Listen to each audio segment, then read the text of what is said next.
大家好，我们跟大家分享刚刚的美国国防部长跟美国的参谋长联席会议主席他的一段大概30多分钟。朋友愿意看就看，朋友该睡觉就睡觉，因为这个我不做任何更多的评论，就是为了跟大家分享一些实际的状况，可能朋友会有一些看法。当然，朋友愿意在这地方留言，大家聊天呢，我要能聊上就跟大家聊上。但我想应该我们节目做蛮多的，今天时间蛮长的，就跟大家做一个汇报了，就跟大家有一个交代，朋友们能够看到最新的内容。所以呢，我可能不太过多的参与，就是把这段内容实际状况跟大家分享一下。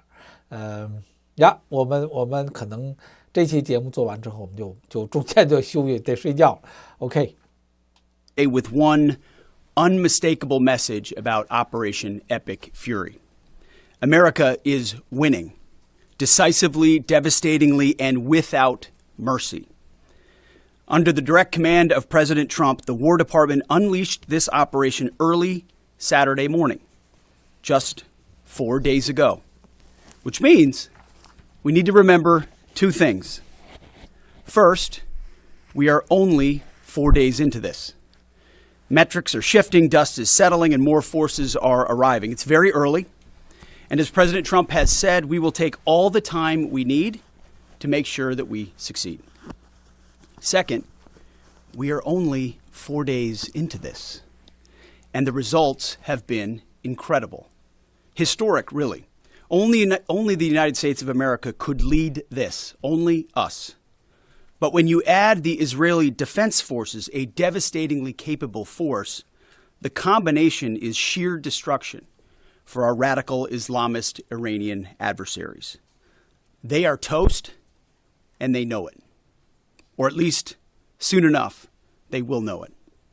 And we have only just begun to hunt, dismantle, demoralize, destroy, and defeat their capabilities, just 4 days in.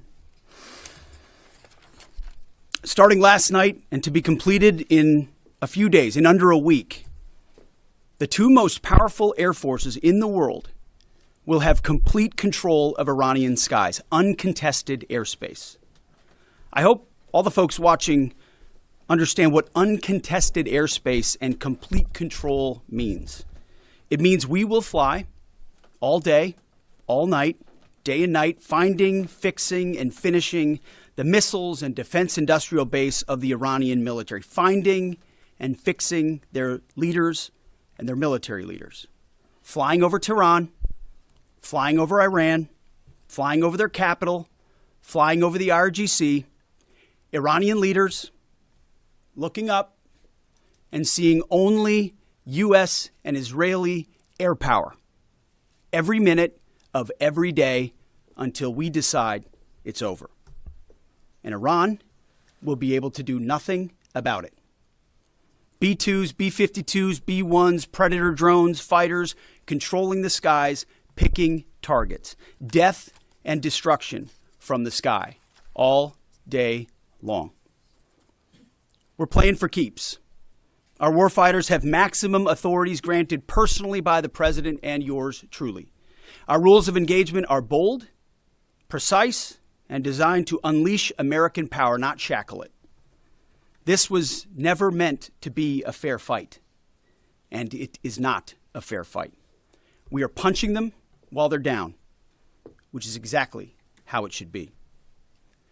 Thus far, Operation Epic Fury has delivered twice the air power of shock and awe of Iraq in 2003, minus Paul Bremer and the nation building. The campaign has 7 times the intensity of Israel's previous operations against Iran during the 12-day war. 7 times. And as President Trump said, more and larger waves are coming. We are just getting started. We are accelerating, not decelerating. Iran's capabilities are evaporating by the hour, while American strength grows fiercer, smarter, and utterly dominant. More bombers and more fighters are arriving just today.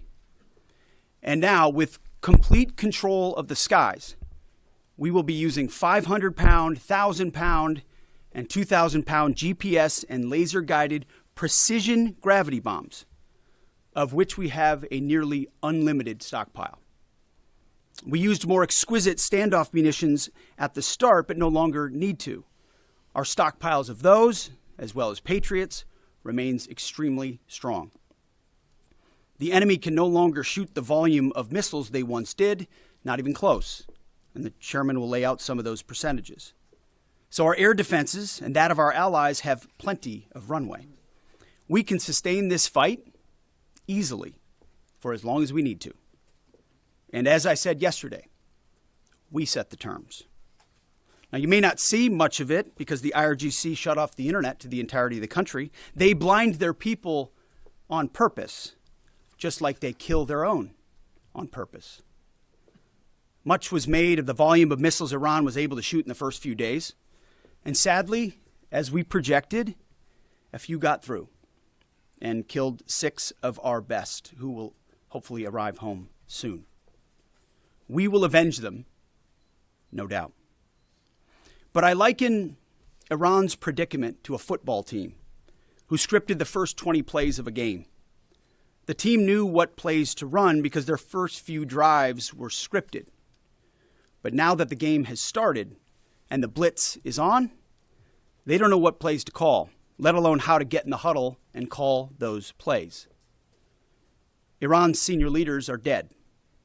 The so-called governing council that might have selected a successor, dead, missing, or cowering in bunkers, too terrified to even occupy the same room.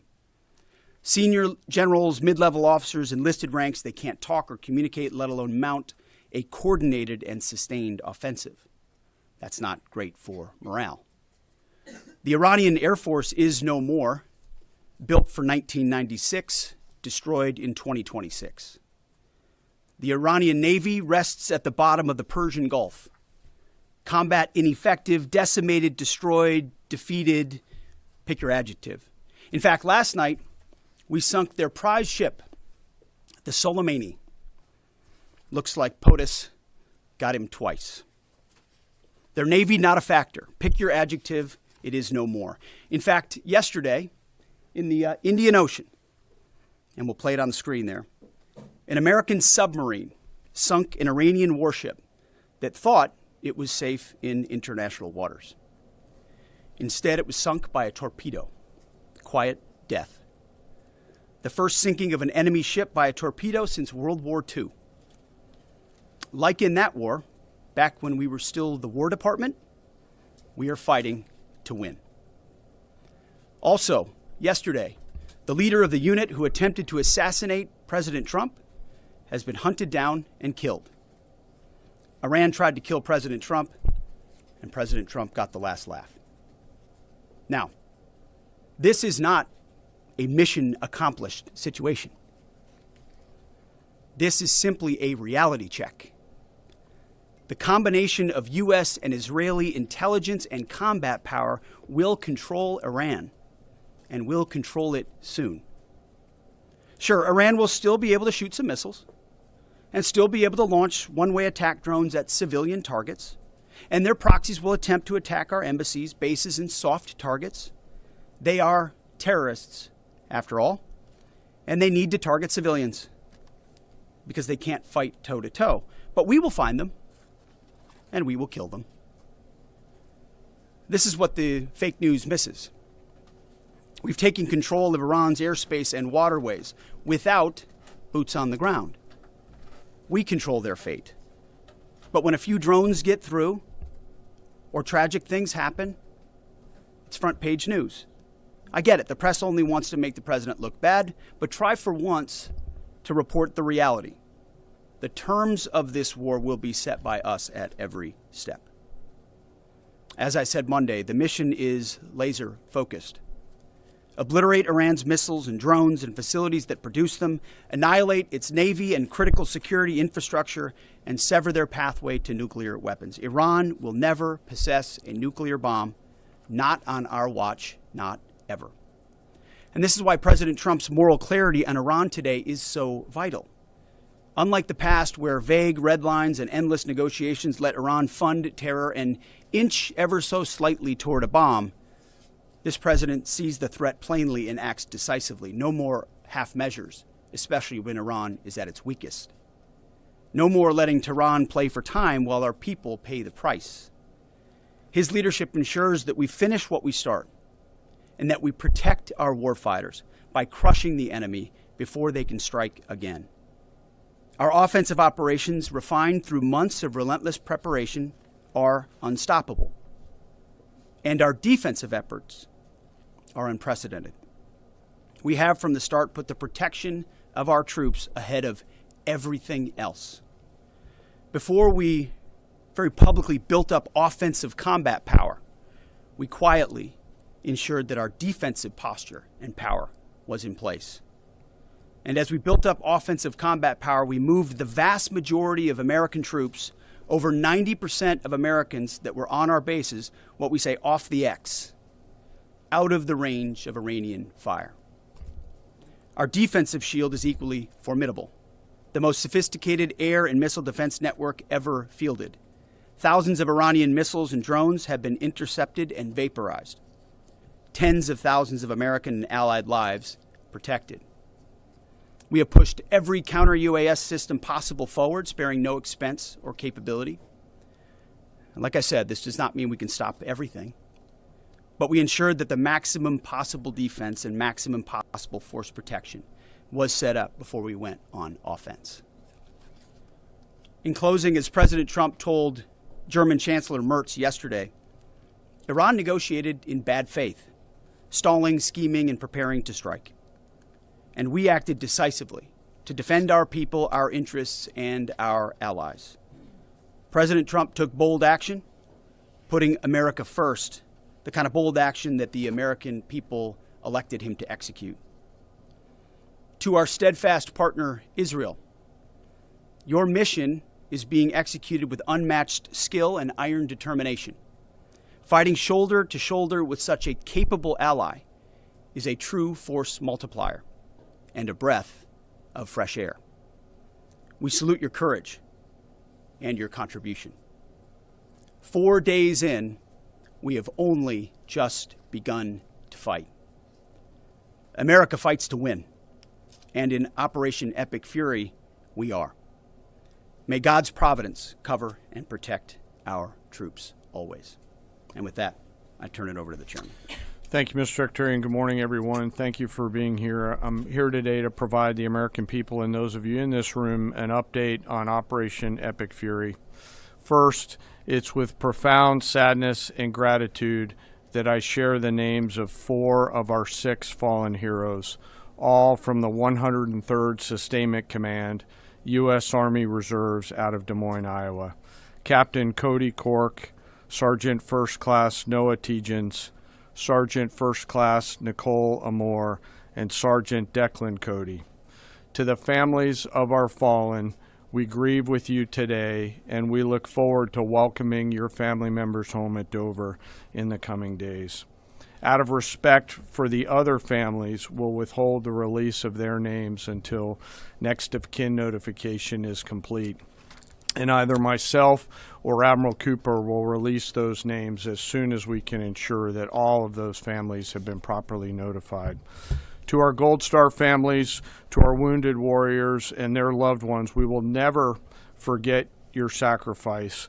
Our nation stands with you, and we are eternally grateful for your courage, your resiliency, your devotion to this mission and to our nation. As the Secretary said, we're 4 days in, 103 hours into this campaign. The operation was again launched with clear military objectives designed to dismantle Iran's ability to project power outside of its borders, both today and in the future. First, we are targeting and eliminating Iran's ballistic missile systems to prevent them from threatening the U.S. Forces, partners, and interests in the region. Second, we are destroying the Iranian Navy, degrading its capacity, capability, and ability to conduct operations, not just in the Central Command AOR, but as the Secretary showed in the video, around the world. Third, we're ensuring Iran cannot rapidly rebuild or reconstitute its combat capability or combat power, and those phases will begin as the campaign continues. As of this morning, U.S. Central Command is making steady progress. Iran's theater ballistic missile shots fired are down 86% from the first day of fighting, with a 23% decrease just in the last 24 hours. And their one-way attack drone shots are down 73% from the opening days. This progress has allowed CENTCOM to establish localized air superiority across the southern flank of the Iranian coast and penetrate their defenses with overwhelming precision and firepower. We will now begin to expand inland, striking progressively deeper into Iranian territory and creating additional freedom of maneuver for U.S. forces. Let me explain a little bit about how we're thinking about staying ahead of the enemy. First, over the past several weeks, Admiral Cooper and the CENTCOM team have refined their operational approach to the region. Their planners identified key centers of gravity that would allow Iran to project power outside of its borders. They thought about how to isolate critical vulnerabilities and determined where, with precision, the greatest strategic effect could be achieved. As a result of this, CENTCOM is now shifting in day 4 already from large deliberate strike packages using standoff munitions at range outside an enemy's ability to shoot at us, now into stand-in precision strikes overhead Iran. As the Secretary said, this is a point of munitions transition from standoff munitions to stand-in munitions like Joint Direct Attack munitions, which are GPS-aided free-fall weapons, and other things like Hellfires, etc. This will allow the joint force to deliver significantly increased precision effects on the target. The throttle is coming up, as the Secretary said, as opposed to ramping down. This will allow us to maintain consistent pressure on the adversary over the coming days, disrupt their launch timelines, and impose cost every day around the clock. I know there have been a lot of questions about munitions. We have sufficient precision munitions for the task at hand, both on the offense and defense. But I want to tell you, teammates, as a matter of practice, I don't want to be talking about quantities. And I know there's been a great debate about that, and I appreciate the interest, but just know that we consider that an operational security matter. Let me flip to the map here. Hopefully I don't kill anybody with a laser pointer. As I mentioned earlier, and for you with the camera right there, my friend, I hope I don't ricochet off and hurt you. Over the initial days, the U.S. Joint Forces continued to attack and attrit ballistic missile capabilities as well as integrated air defense capabilities along the southern axis. Along the northern axis, Israel and the Israeli Air Force has predominantly been working integrated air defense targets along the northern flank, as well as medium-range ballistic missile capability as well. From the sea, the USS Ford has continued to project combat power here, as well as the bomber pulses that we talked about in the opening days of this briefing. Along the southern axis, the USS Abraham Lincoln Strike Group has continued to provide pressure from the sea along the southeastern side of the coast and has been attriting naval capability all along the strait and up into the Arabian Gulf at a size and scale sufficiently to address the targets required. To date, we've hit over 2,000 targets, as Admiral Cooper said in his video last night. We've destroyed more than 20 Iranian naval vessels, including, in addition to the frigate outside of the area, one submarine, and effectively neutralized at this point in time Iran's major naval presence in theater out there. As the Secretary showed the video, for the first time since 1945, a United States Navy fast attack submarine has sunk an enemy combatant ship using a single Mark 48 torpedo to achieve immediate effect, sending the warship to the bottom of the sea. I want to remind everybody that this is an incredible demonstration of America's global reach. To hunt, find, and kill an out-of-area deployer is something that only the United States can do at this type of scale. Over the next 24 to 48 hours, CENTCOM will continue to strike infrastructure and naval capability, and we'll continue to assess our progress against the military objectives. It does take time for us to collect that information and to assess en route. Much of our intelligence, surveillance, and reconnaissance capability is currently hunting and killing ballistic missile launchers and one-way attack capability. We're precise in that assessment, and we call balls and strikes in that assessment. We take that matter seriously. Iran, on the other hand, has been indiscriminate and more imprecise in their attacks. They fired more than 500 ballistic missiles and more than 2,000 drones, striking innocent civilian targets throughout the region. Our partners are answering the call to defend themselves right alongside us. Jordan, Bahrain, Saudi Arabia, the UAE, Qatar, and Kuwait are all defending their people with their own combat capability, with precision and restraint. Jordanian air defense crews recently intercepted a cluster of Iranian one-way attack drones headed to Amman. Bahrain's air defense forces shot down an inbound drone approaching Manama's maritime infrastructure, protecting both their population and critical shipping lanes. Saudi Patriot batteries stopped a salvo of ballistic missiles aimed at energy facilities near Dhahran. The UAE neutralized multiple drones targeting Abu Dhabi's industrial zone, demonstrating speed and precision. And Qatari fighters for the first time have shot down 2 Iranian bombers that were en route to their location. Together, these nations are helping to defend themselves and project power as required against the enemy. We're 100 hours in. It's still very early, as the Secretary said, but the balance is shifting. We've always got to remember that these operations are complex, dangerous, and far from over. Our soldiers, sailors, airmen, Marines, Guardians, and Coast Guardsmen remain in harm's way, and we must be clear-eyed that the risk is still high. This is combat. Let us never forget this. As we continue, I ask that we hold all of our deployed teammates in our thoughts, those standing the watch, flying the sorties, sustaining the fight, and carrying our nation's burden. And I'll stop where I started, and that's remembering our 6 fallen who will return home as soon as possible. I remain humbled, grateful, inspired by every day the valor and professionalism of our joint force. They are quiet professionals through and through, out there doing America's work through the day and through the darkness. And with that, I'll take your questions along with the Secretary. Go ahead. What do you assess the enemy's control and command status is right now? And can you broadly describe our decisive point in this operation?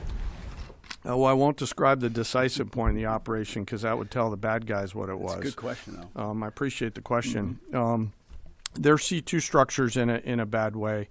Admiral Cooper's been continuing to pressure C2 at the IRGC C2 and other military elements, and will continue to do so. Thank you for the question. Thank you, Secretary Hegseth. Mary Margaret with the Daily Wire. Couple questions for you and then one for General Kane. Can you tell us more about how we took out the leader who was the leader of the group that was trying to assassinate President Trump? And then Turkey's defense ministry says NATO air defense systems intercepted an Iranian ballistic missile headed towards Turkish airspace. Could this trigger NATO's Article 5, and was it the U.S. who shot it down? On the first question, we've known for a long time that Iran had intentions on trying to kill President Trump and or other U.S.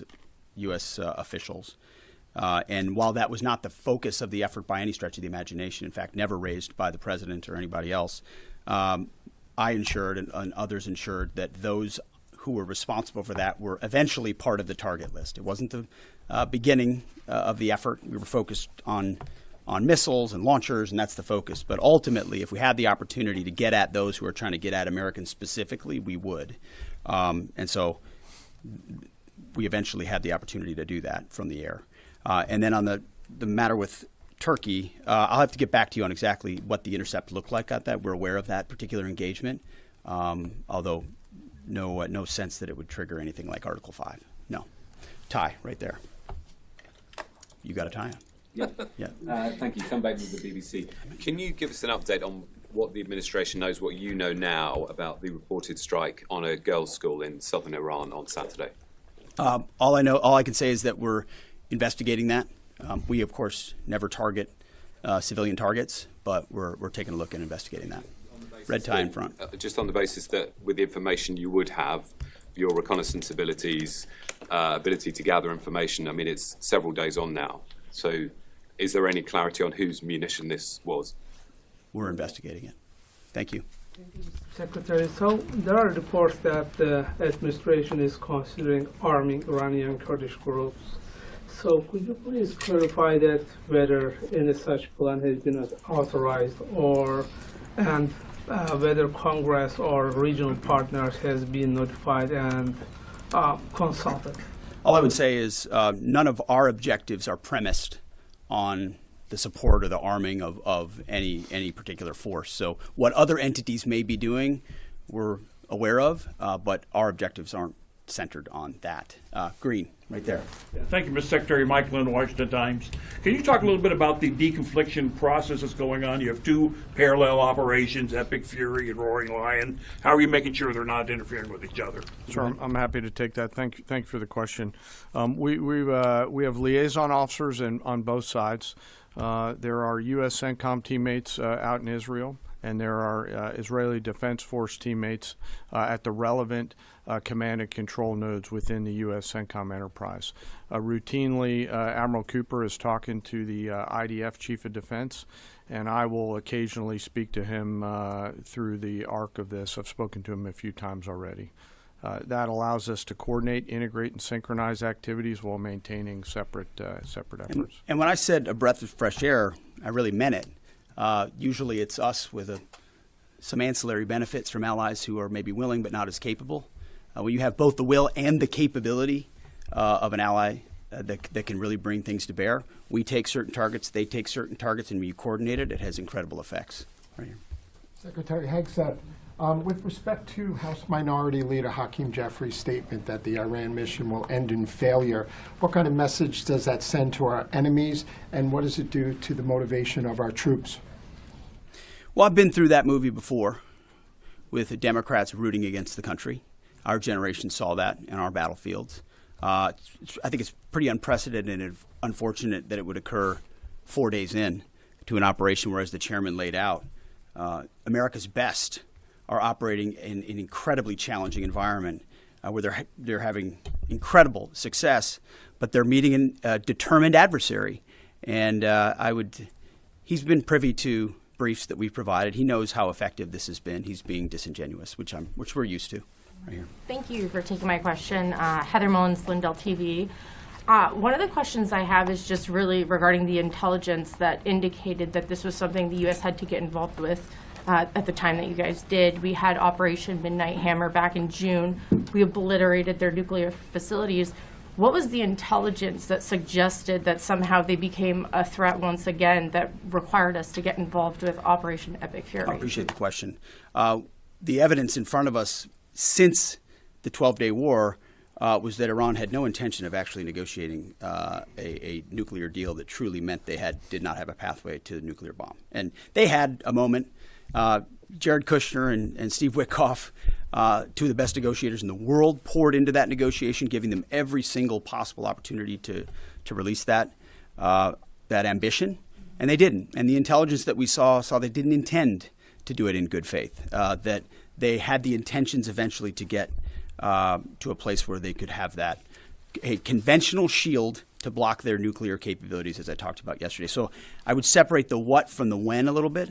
The what is they've been killing Americans for 47 years. They have thousands of missiles pointed at us. They have ongoing nuclear ambitions, and they're at the weakest they've ever been. So the when became, in a particular, hey, what makes the most sense to do this to ensure that the narrow objectives we have of ensuring they never have a nuclear weapon have a maximum effect? Yes, right here. Thank you, Secretary Hegseth. I had two questions. First, what is your message to Iran's allies, namely Russia and China, who have called for an immediate end to hostilities? I don't have a message for them, and they're not really a factor here. And our issue is not with them. It's with the nuclear ambitions of Iran. Absolutely. And are any so-called fully autonomous weapons or other AI tools being used in Operation Epic Fury?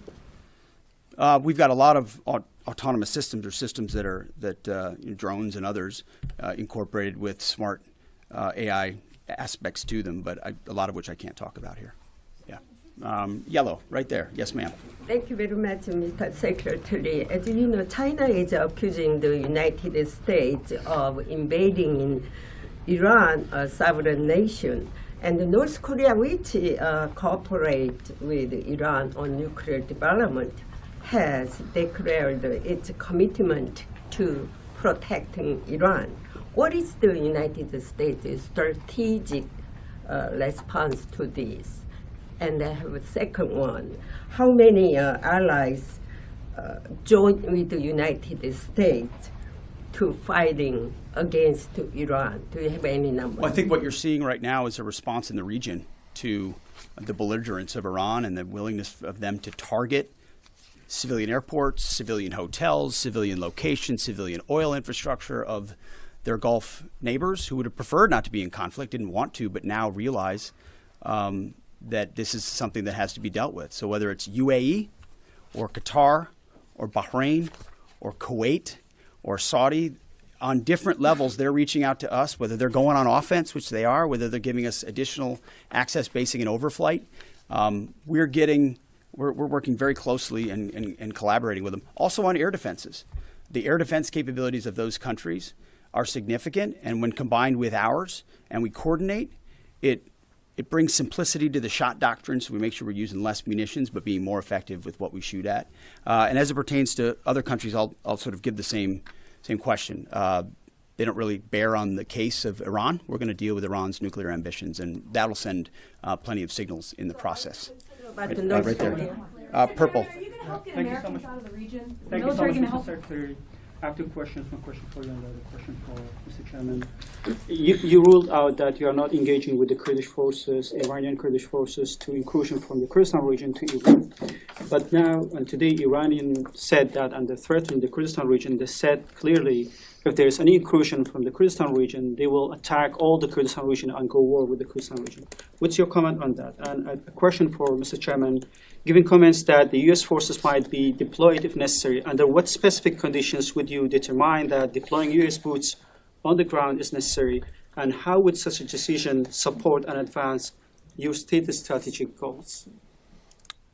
Well, I'm not going to comment on U.S. boots on the ground. I think that's a question for policymakers, and I don't make policy, I execute policy. I will say on the question in the back corner about helping Americans get out, first, it's a great opportunity to encourage everybody in the region to go to the State Department and register. Secretary Rubio's been trying to get that word out, and I'd ask you to help us with that, to have folks register. We've also opened up space available seats as C-17s and other airplanes come in to try to help folks get out. But that's really a State Department matter, but to answer your question, that's what we've been doing. Absolutely. Last question right here. Secretary Hegseth, thank you. Reagan Reese with the Daily Caller. You touched on this in your opening remarks, but I'm hoping you could expand on it a bit. It's been reported that Iran might be trying to outlast our ability to intercept their missiles. It sounds like you guys are saying they don't have the ability to do so. Is that the case? Can they outlast us in their ability to do that? Iran cannot outlast us. We're going to ensure through violence of action and our offensive capabilities and our defensive capabilities, as I said, that we set the tone and the tempo of this fight. That's why stories and speculation about different things that try to make it look like we're limited in what we can do. The only limits we have in this is President Trump's desire to achieve specific effects on behalf of the American people. And that's why we don't talk about, you can say 4 weeks, but it could be 6, it could be 8, it could be 3. Ultimately, we set the pace and the tempo. The enemy is off balance, and we're going to keep them off balance. And we know their ability to shoot versus our ability to defend. That difference gets wider and wider every day. Our defense gets better. Their offense capabilities diminish. As we are going into ammunitions that we, as we said, have tens of thousands of and can drop unlimited supplies on with even more effects than the standoff munitions we have now, which is why when we say the throttle's going up, the throttle's going up, and it's going to stay on high. Thank you all very much. Appreciate it.